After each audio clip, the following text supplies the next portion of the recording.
Chapter 20. The Duality Dilemma. Each human being is not an individual soul. He is the infinite, focused to an area of limited awareness within space-time. That's a fairly accurate summary of the preceding chapters in scientific language suited to modern Western ears. This notion of an underlying non-duality is certainly not new. It was first expressed in the West by the ancient Greek philosopher Parmenides.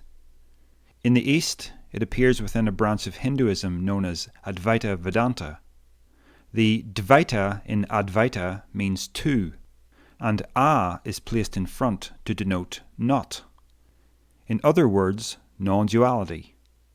Hinduism has a long-established vocabulary for the very concepts I've been discussing using unwieldy Western terms. Brahman is the Hindu word for God, but not in the monotheistic sense of a divine personality. It means that which cannot be imagined. The word Atman refers to the core of one's individual being, the idea of a real you beyond mind. There is even a term for the material world viewed as illusion, Maya. In Advaita, a liberated human being is said to be one who has realized Brahman as his own true self. Atman is synonymous with Brahman. When one perceives the fundamental non-duality of all things, between oneself, the universe, and God, one is still faced with the predicament of continuing to exist in a state of apparent separateness from the world. What precisely is to be done about this? If you're in the habit of reading literature on non-duality or listening to various teachers, you'll see that not everyone addresses this dilemma in the same manner.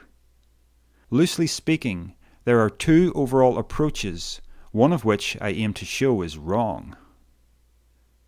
First, let's deal with the incorrect version, the one that misses the real meat and potatoes. Here, the goal of Atman is to return to Brahman. The ego is viewed as a misbehaving, illusory thing that prevents man from awakening to the realization of his true divine nature.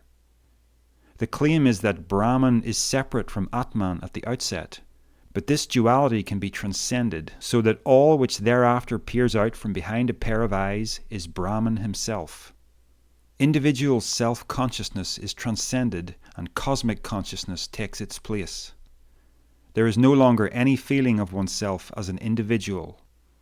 This is liberation, awakening, enlightenment, and you are forever free from the suffering of the mind. The usual method of achieving this awakening is by a meditative practice. You will find this sort of spirituality promoted by teachers whose public personalities are of a particular type. They project an image of serene, saintly otherness. And the underlying message is, you too can be like me. Zen Buddhist Brad Warner, in his book, There Is No God and He Is Always With You, 2013, colorfully refers to this as enlightenment porn. Pornography teases you with lots of phony, superheated sex that you're never going to experience in real life. In just the same way, enlightenment porn shows you a glorious state of mind that you're never going to attain, because it's an act. Non-duality teachers who claim that they've attained a permanent state of egoless awareness make hypocrites of themselves every time they comb their hair or put on makeup, because those are the actions of consciousness regarding itself as a bodily entity distinct from the world. Such teachers say lines like, "There's no one here, there's just what's happening."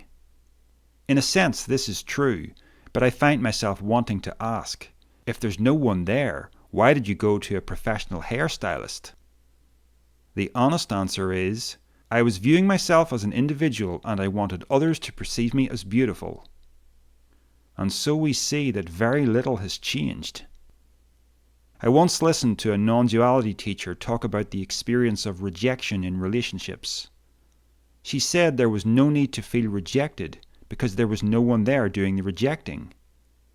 It sounds like a nice get-out clause from the harsher aspects of relationships, but if the teacher were consistent, she should apply the same reasoning to all of our interpersonal experiences. For instance, if you see someone crying, you shouldn't do anything to comfort him, because there's no one there who needs comforting. Any comfort you provide would only serve to reinforce the ego, so you'd be doing him a disservice. Is it truly desirable to become the sort of person who attends a funeral and feels no heartache for the loss of a loved one? And so we see that a truly consistent egoless awareness wouldn't just take away our suffering, but would also flatten the entire spectrum of our emotional life and turn us into disconnected observers of every experience. The more progress you make in this direction, the less human you would become. Here in the West, we are especially prone to pursuing non-duality in this fashion because we carry the baggage of our Christian heritage. In Christianity, God is separate from man, so we think that union with God is a quest each person must undertake, a prize he must win. But this premise is entirely wrong. There never was any separation between a creator and his creation. There is just the fundamental ground of being, which is you without condition. So the second, alternative approach to non-duality recognizes no existing separation between Brahman and Atman, and therefore sees no need to seek Brahman. Atman is Brahman already. In Western terms, you do not need to become one with God by achieving something, because you are God already. You can't not be God, even when you fail to realize that you're God. There is no separation, whether you recognize that or you don't. God is not up there gazing down. He's in here looking out. Any sense of him being up there is merely due to the lingering influence of monotheism. There is nothing outside of you that you need to seek union with by denying your individual sense of self. The individual sense of self is Brahman. So, instead of trying to transcend the ego, one's natural actions are to balance it and enjoy it. There is no metaphysical change to your being that you need to pursue. However, there is still something to do. An ego that realizes the true nature of itself as the infinite is of a different character from an ego that views itself as an isolated entity imprisoned between the eyes of a meat machine. While you can't ever become cosmic consciousness in the flesh, neither are you merely an individual. You are playing the role of an individual while knowing you are more. So you will naturally take care of yourself as an individual, and you will care about other individuals just as you would be doing if you knew nothing about non-duality. But knowing about non-duality gives you an edge. You can't use it to avoid the slings and arrows of life, to eradicate emotions like sorrow and anger. You will, however, be able to deal with all of this in a more constructive manner. When I was about 12 years old, I recall walking home from a friend's house on a dark evening during the Halloween period. On the way, I ended up surrounded by 4 or 5 slightly older youths who were up to some traditional October mischief. The guy in front of me was wearing a jacket that bulged out at the level of his stomach. He put his hand inside the zipper and extracted an egg.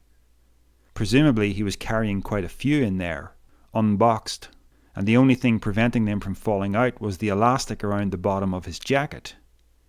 Calmly, he extended his arm and cracked the egg on top of my head. I felt the cool slime soaking through my hair. The group sniggered. I endured this treatment in silence, too scared to retaliate, verbally or physically. A moment later, they let me go, having had their fun. But that was not the end of the matter, psychologically speaking. They humiliated me. They humiliated me. I've no idea how many times I replayed the scene in my imagination, changing the details. When they surround me, I see myself shoving the guy in front, causing all the eggs inside his jacket to smash, spoiling his clothes. Then I run like hell, thinking, explain that one to your parents. In my fantasy, I don't think about much beyond the immediate gratification of getting the better of my opponents. It doesn't occur to me that the rest of their egg supply would probably have ended up decorating the front of my house if I managed to make it home without getting beaten up. Nor do I think about what would happen in school the following day when the bullies make it their business to track me down and have their revenge. Although they had made me feel like a coward, the strategy I employed was exactly right for getting out of the situation with the least damage. But try telling that to the wounded ego. My futile, compulsive fantasies occurred because of the belief in a separate self. But who is this I that feels it must defend its wounded pride? It's not a real entity at all. The only true I is everything. Grasping that makes a big difference to the quality of consciousness. In your own life, and in a multitude of contexts, you can probably find numerous examples of the runaway ego taking control of your emotions. Putting this voice in its proper place is one of the big benefits of understanding non-duality. However, I want to be careful to avoid exaggerating this advantage. There are spiritual teachers who will try to convince you that it's possible to avoid all negative emotional states in life. This is not true, nor is it even desirable. For example, when someone tries to take advantage of me, I feel a rush of anger, regardless of the fictional status of the ego. This is a normal, healthy, physiological call to action, urging me to confront the person in the interests of protecting myself. Subduing my anger in this context would only serve to make me a bigger target. The emotion is functioning perfectly. Let's use a more dramatic example. If someone were running towards me brandishing a knife, face twisted in a malevolent snarl, and if I happened to be carrying a loaded gun, is it my responsibility to say, "Please go ahead. I will not resist you, for we are all one"? No, I will aim the gun at the center of his chest and pull the trigger. We have to understand that there is a sense in which life is both sacred and disposable. The universe makes it that way.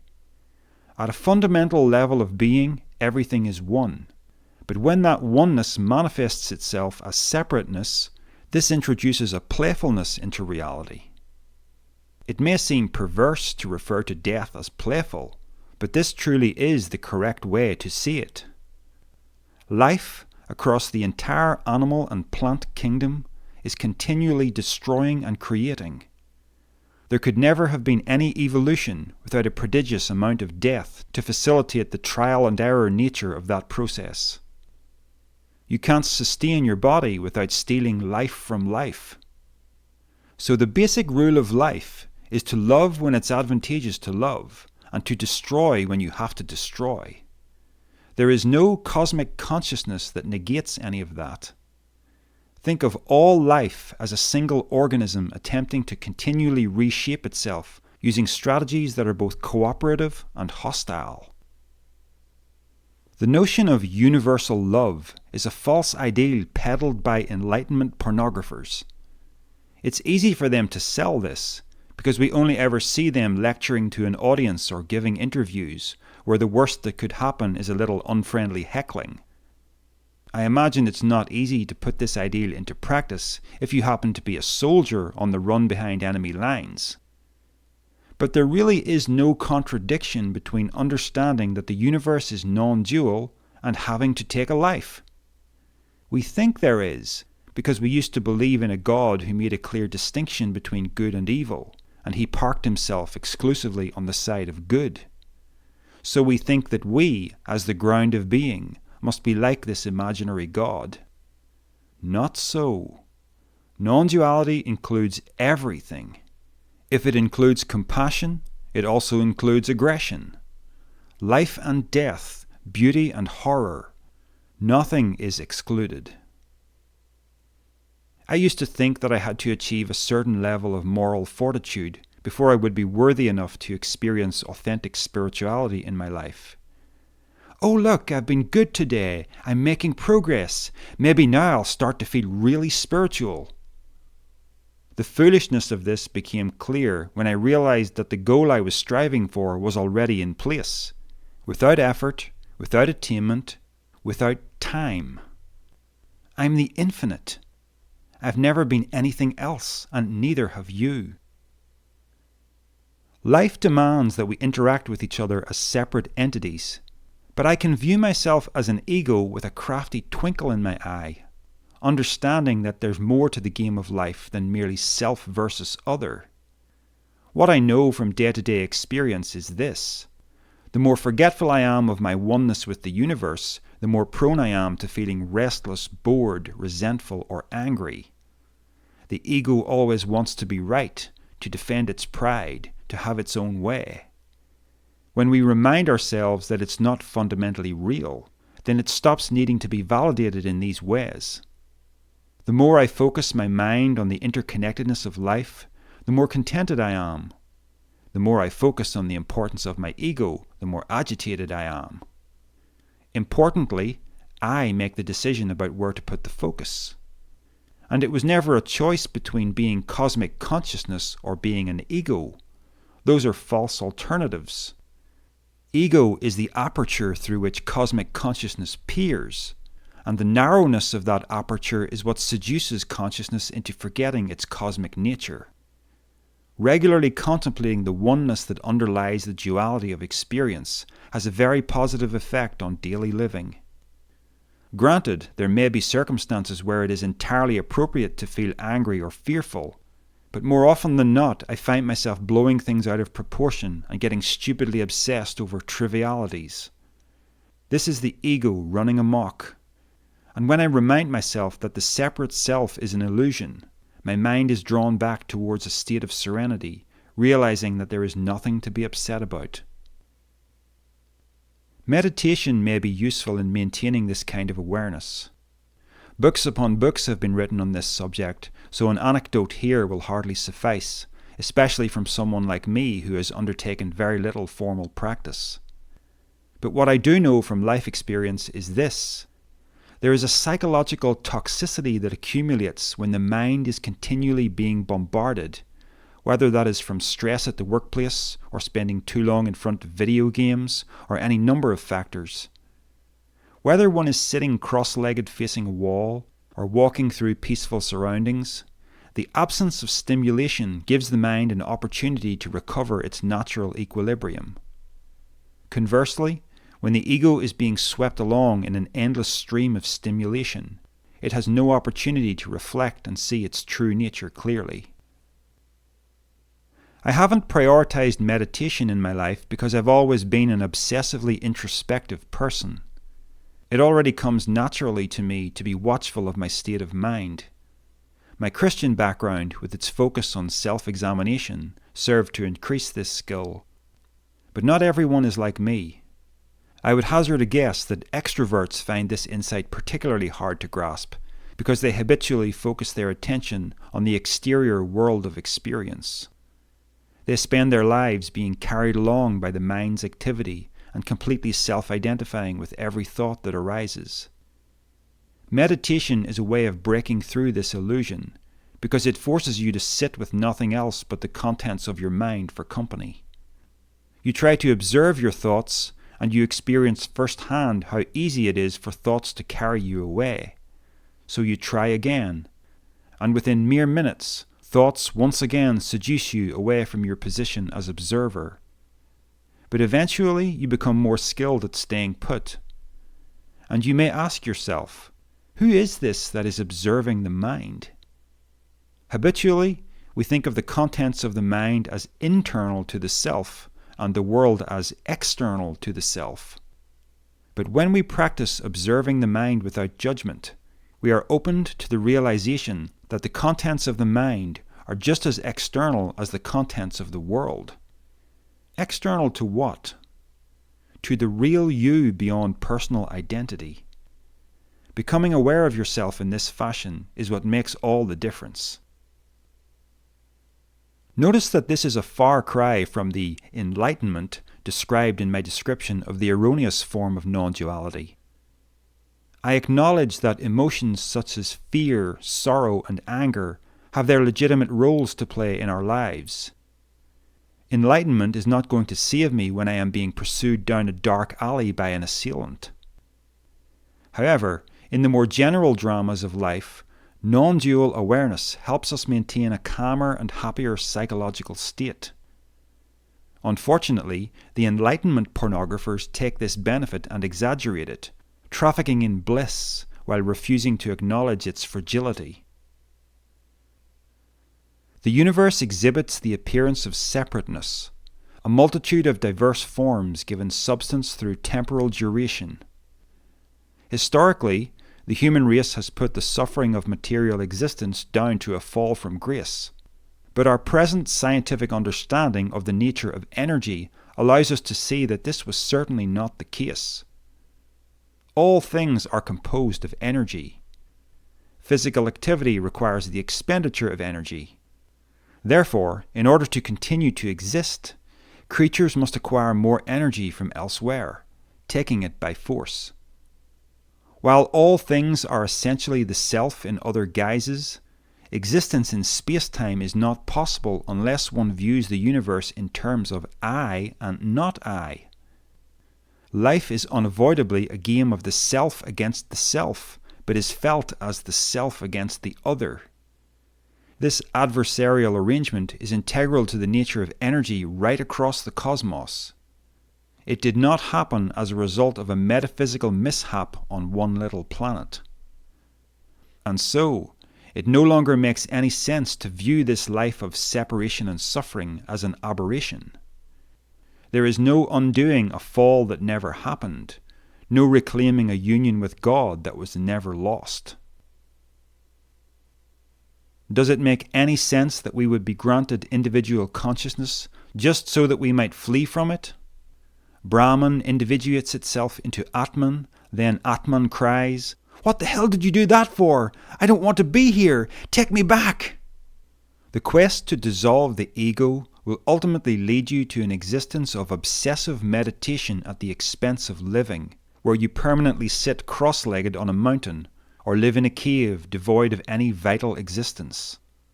On the opposite extreme is the sociopath, viewing his own ego as the center of the universe and placing no value on others. The only sane, productive stance is a balance of the two polarities. It is completely unnatural to seek an experience of non-duality, even when one recognizes the underlying non-duality of all things, because the universe has been striving outward into form, not inward into formlessness.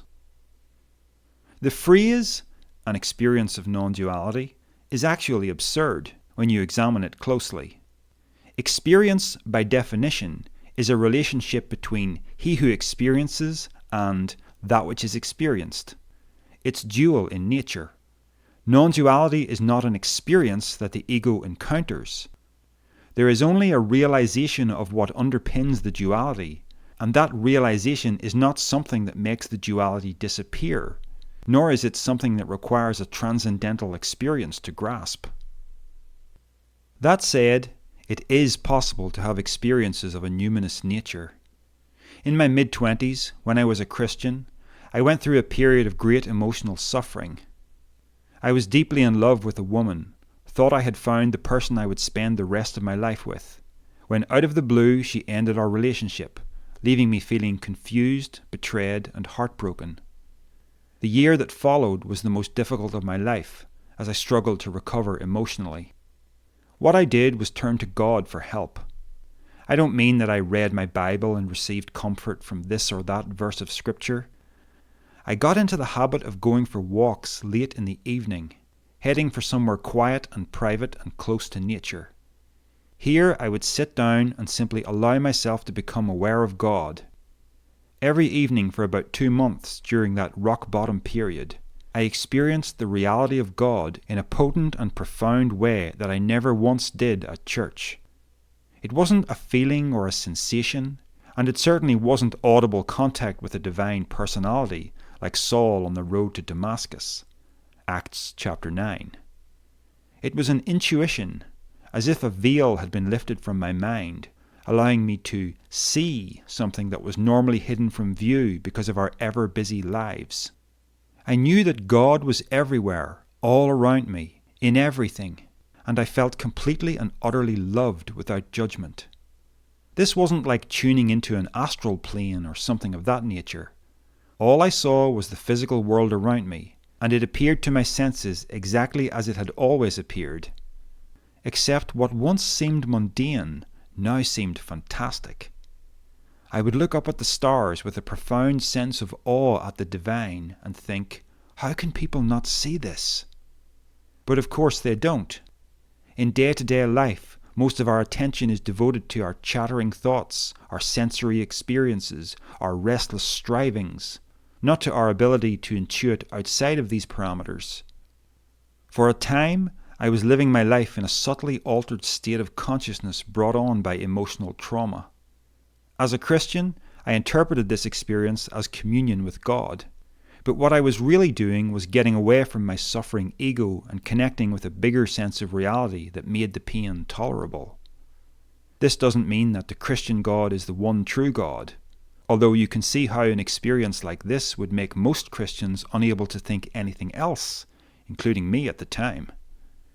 The most important point to notice is that regardless of the subjective interpretation one places on such an experience, something profound was happening. When Eckhart Tolle recounted his own rock-bottom experience at the start of The Power of Now, I instantly identified with it and drew parallels with my own experience, right down to the bliss he uncovered through abandoning his ego and expanding his sense of self. But I am not attached to the memory of this experience as a phenomenon I need to keep chasing. For me, the bliss was only a temporary measure, a band-aid to help me through a difficult time of life. It was not something that I was supposed to spend all my days wallowing in, like some drug-induced high. In fact, it dissipated naturally as my emotional state recovered and my attachment to worldly affairs reformed.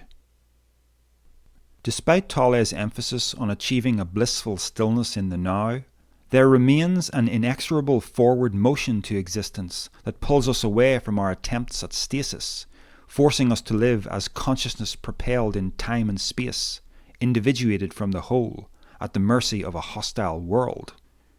We should not see this arrangement as unnatural, but as a means to a vital existence filled with all manner of adventure.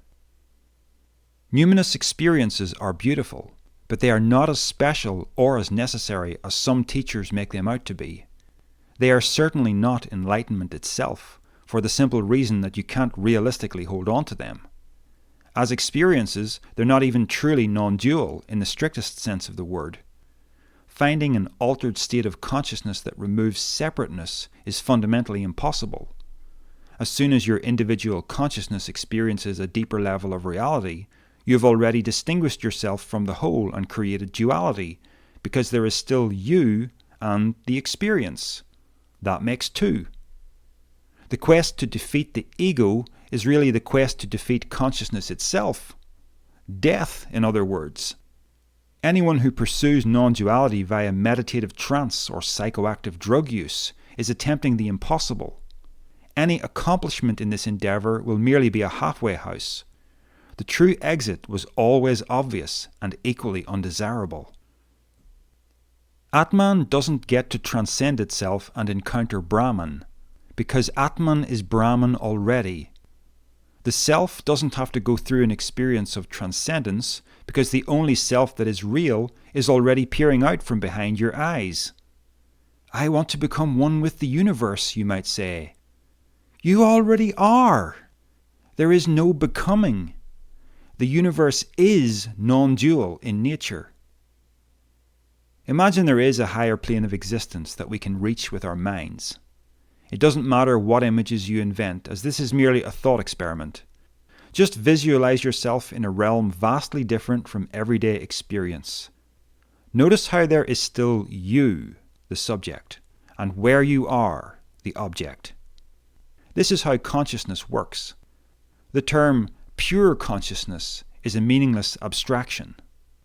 Now, come back to the real world, put this book down for a moment and look around you. Once again, there is you, the subject, and where you are, the object. If there were an astral plane inhabited by other forms of consciousness, wouldn't that realm be just as solid to them as our realm is to us? And isn't the world around you absolutely marvelous, filled with wonders? It's easy to forget that because familiarity breeds contempt. So what's the fascination with higher consciousness? Isn't this life, right here, right now, a spiritual experience in just the same way that any other experience of consciousness would be? If you're looking for the spirit world, just open your eyes. You're already in it. Furthermore, let's remember that the universe's desire to experience itself began as a non-local field of primordial awareness that sought to focus itself locally.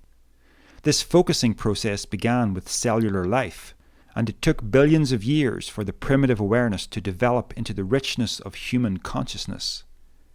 When we desire to escape from ordinary consciousness and return to oneness, we are facing the wrong direction entirely. The universe spent eons refining base organic material into the marvel of the human form, both body and mind. The universe is interested in evolution, not devolution. That means continued refinement of the physical form and of individual consciousness. Eckhart Tolle, at the close of his book A New Earth, 2005, tells us we are on the verge of evolving into a new state of consciousness where the ego is finally defeated. This is nonsense. As long as you are a body-mind creature, you will have a sense of ego. You will have to deal with an outside world that doesn't always have your best interests at heart, and you will have to steal energy from other forms of life to survive. There isn't a new earth coming. There isn't a new consciousness on the horizon. There is only the continuing forward motion of evolution, including the evolution of consciousness, which is synonymous with the physical evolution of the brain. We don't choose our own evolutionary path. Evolution is caused by the pressures of a changing world and the ability of organic matter to randomly mutate. When a mutation provides a better chance of survival, it thrives and eventually becomes dominant. Tolle doesn't understand evolution because he doesn't seem to be interested in real science. He prefers to wallow in a web of philosophical abstraction that is divorced from the observable world. The ego is a demonstrably successful product of evolution. That makes it the hero of the story, not the villain to be vanquished. The ego should be tamed, not killed, and taming it is just a matter of correctly understanding the nature of oneself. The ego gets a bad rep in spiritual circles, as if one can pin the blame on an entity of some kind. But the ego is not real. It's merely a concept we use to denote our sense of individual consciousness. When an ego is conditioned to view itself as an entity located within a body, that misinformation provides the impetus for it to grow in a self-absorbed direction. But a healthy ego understands that it isn't real in the form of an entity. It knows that it is just a lens for the universe to experience itself.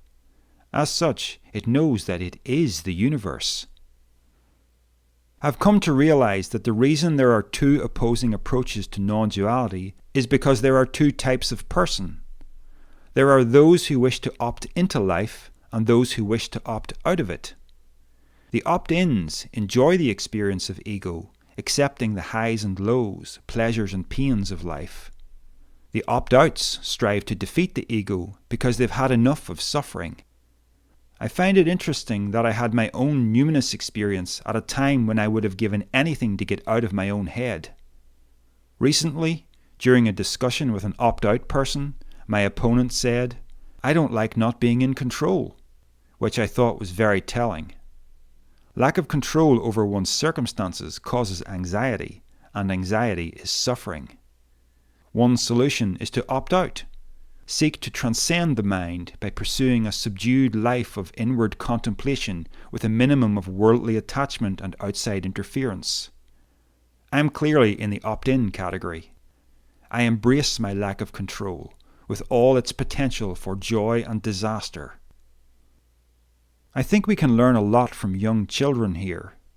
When a child gets up in the morning during his summer break from school, he doesn't say to himself, "I need to sit quietly and meditate for 30 minutes so that I can make myself feel okay during the day." No, he jumps out of bed and embraces life with reckless enthusiasm. While meditation has benefits, don't become obsessed with it to the point where it replaces living. We all end up with a degree of psychological damage as we accumulate life experience. It's unavoidable because not all of our experiences are pleasant and not all of our choices are wise. It could be that you fail to heal some personal wounds that are causing ongoing suffering. So day by day you choose to opt out of fully living. The goal of our individual lives is not to escape from the everyday experience of consciousness. It's to live as an individual while deriving psychological benefit from the understanding that the self-other duality of it is really non-dual. That sounds like a contradiction, but it's actually no more irrational than the statement, "The world appears flat, but I know it's round." There is the immediate experience, and there is also the understanding of what's truly going on behind the experience. Notice that the understanding doesn't change the nature of the experience. Your eyes still perceive the earth as flat, assuming you're not reading this book aboard a space station. Don't seek numinous experience as if that's going to be the big answer, because you won't get to keep it. What's much more important than any fleeting experience of the divine is to understand that life is divinity even when it doesn't feel like it. The true nature of reality doesn't change just because it's veiled from us.